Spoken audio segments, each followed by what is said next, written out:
This is Jahver, and you're watching Mix, the beats of our culture.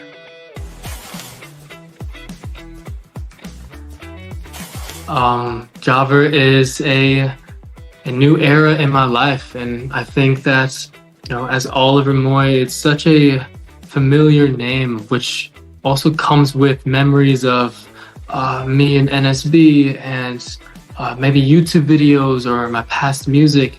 So I felt that it was right to have a new name to kind of go into this new part of my life. Jahver being a little bit of my first name and middle name put together.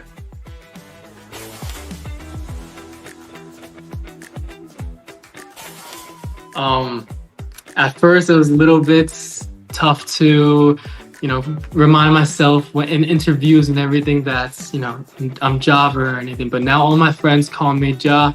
And when I introduce myself to a new friend, I'll be like, hey, I'm Jah. And it's kind of funny because they may be like, oh, John, nice to meet you, John. And I'm like, no, my name is Jah, not John. That's a good question. I'm Oliver. I'm always going to be Oliver, but Jah is it's a new me, and it comes with new experiences, and I think it definitely reflects in my new music. So especially the new releases that I am planning to come out very soon. When you listen to that, I want you to kind of listen to it with a fresh pair of ears, as it kind of reflects on the fresh pair of name that I chose to go into it.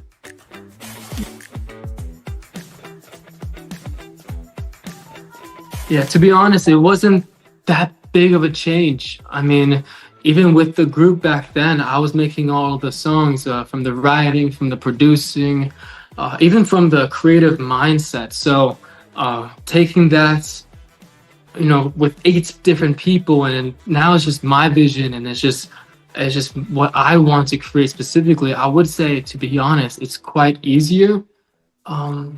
Although, yeah, I mean, that's pretty much it.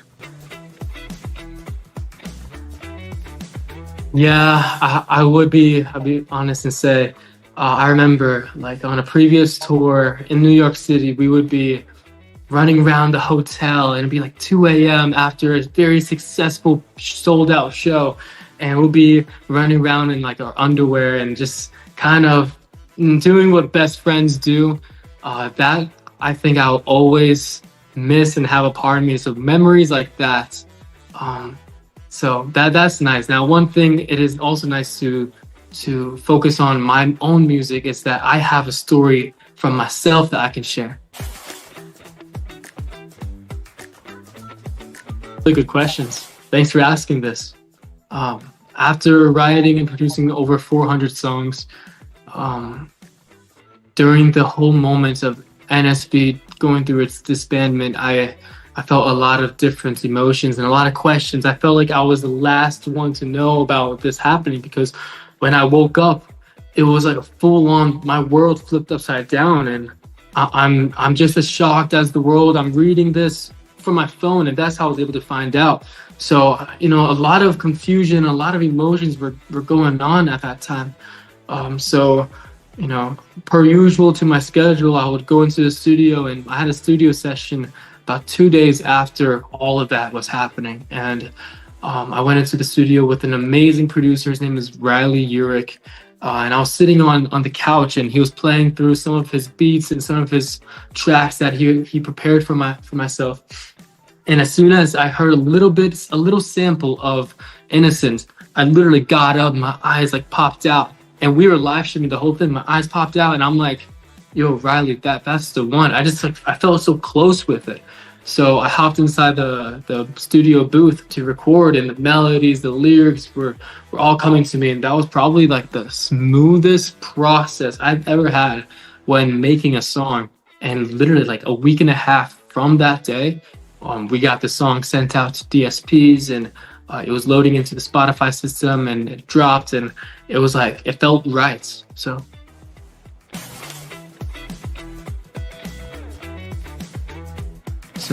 Innocence, what it means to me is just a disconnection between a relationship, whether that's a partner or a family member or just simply a friend. That disconnection, and I truly believe that two people can have two very different perspectives on the same situation, which is a cool thing itself.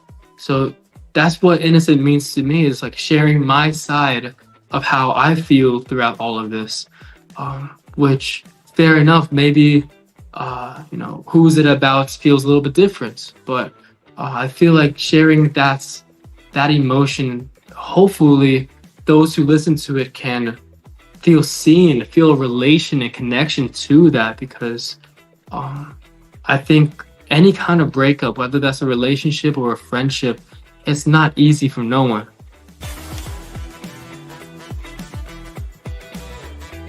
Absolutely. I actually just saw a new TikTok today, and this is such a payoff of being an artist sharing music, is seeing how the fans, the Jadis, my Jadis, how they respond to it, how they feel connected to it. I watched a TikTok, it was a new TikTok, I watched it today, and the person who was filming the TikTok, they propped it up on, it seemed to be their bookshelf or like their mirror frame or something like that, and they were putting their whole body into it, singing the lyrics, and they were making facial expressions, and they were like this, and it felt like, I was like, oh my goodness, that was me when I was writing the song, when I was singing the song. I was putting the whole body into it. So to see that my fans are able to relate to the song and to feel really that moved by it, that is the reason why I want to share music, is so that others can feel seen when listening to it.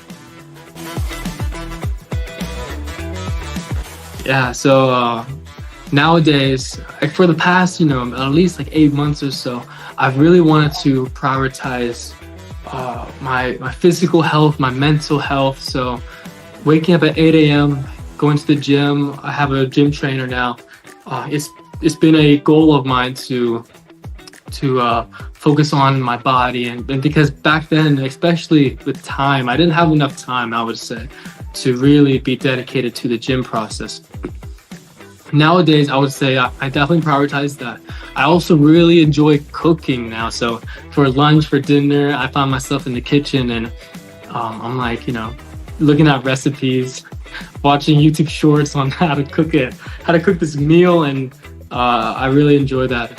After that, I would have more time to make music, which is a great thing. So this year, going to 2026, it's my biggest goal to constantly be in the studio, constantly be in the creative space, to continue to have this input and output of music to share with the world.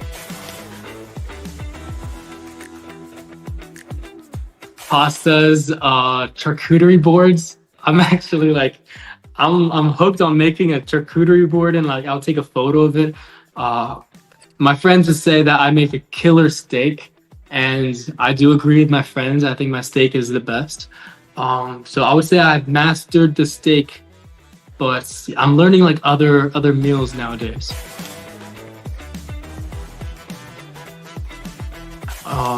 In fact, I feel relieved. I feel more comforted knowing that, the music I make is specific to my vision and my direction. I really do enjoy having that direction and being able to just lock in and dial in on a specific sound and spend however long I want to take on perfecting that sound before I release it. Back then, maybe there was even a deadline I was given. Nowadays, it's more so when it's ready, and when I'm ready for it, it's going out. Great.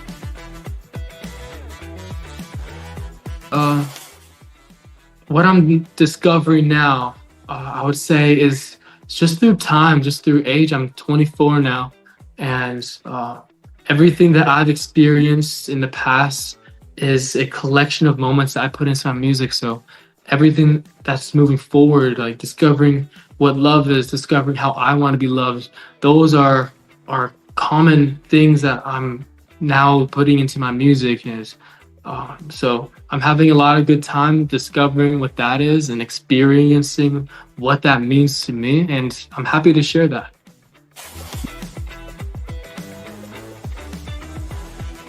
I would say, okay, yes. And to, I guess, dive a little into it, I would say my upcoming releases are a bit more sensual.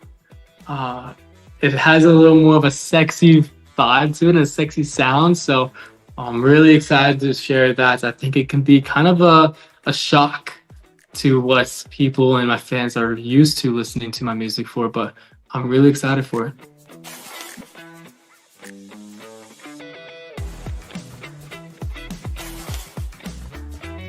I'm gonna try to rapid fire these answers. I'll try to think less when answering these. Okay, the first thing that comes to my head, there's a grocery store here in Los Angeles called Trader Joe's. It has this like corn dip. I like that a lot, and I like to pair it with these corn tortillas that have zero sodium. I'm kind of like big on the no sodium nowadays, low-key. But I like to take that chip and dip it, and honestly, that's what I'm having nowadays. Comfort movie is Interstellar. Song that's not mine, Adore You by Harry Styles. Third place, My Bad. Justin Bieber.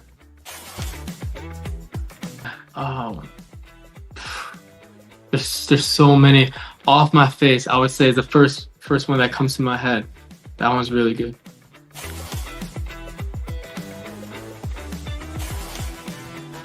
Oliver. Jahver. I think when I get on stage, like there's a whole different me that comes out, Jahver, and it's like at that moment, Jahver takes the stage, and the only thing Jahver's thinking of is making sure that every person who came through those doors to see me perform leaves those doors saying that it was the best night they've ever had. I would say both are pretty good risk takers. Excuse me. I would say Jahver takes bigger risks. Oh, now. Oliver has always prioritized honesty, so I would say going into Jahver really likes that as well, but I would say probably Oliver. Oliver prioritizes more honesty. Oliver.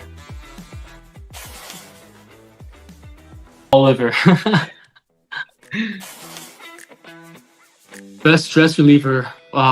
I think music is too predictable of an answer. I would say basketball. Not many people actually know that I like to go out and play basketball with friends and with people.